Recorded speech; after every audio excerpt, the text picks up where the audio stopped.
दक्षिण मुंबई लोकसभा मतदारसंघाच्या दोन्ही उमेदवारांनी मतदानाचा हक्क बजावलेला आहे। दक्षिण मुंबईत शिवसेना विरुद्ध शिवसेना अशी लढत आहे। ठाकरे गटाचे उमेदवार आणि विद्यमान खासदार अरविंद सावंत यांना शिवसेना शिंदे गटाच्या उमेदवार यामिनी जाधव यांचं आव्हान आहे। यामिनी जाधव या भायखळा विधानसभा मतदारसंघाच्या आमदार आहेत। या दोन्ही उमेदवारांनी सकाळीच मतदान केंद्रावर जात मतदान केले।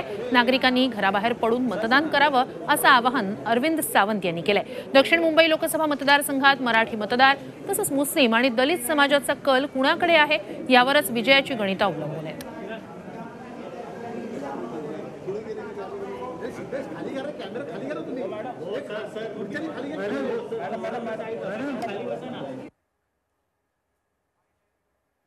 मशाल धगधगते। आता मी तुम्हाला सांगतो, मगाचपासून मी नाव नव्हतं घेतलं, आता तुम्ही प्रश्न विचारला सगळ्यांचे। आणि माझा नंबर 1 आहे, क्रमांक 1 आहे, मशाल 1 आहे। पहिलं बटन दाबलं की आपोआप विजयी होणार आहे।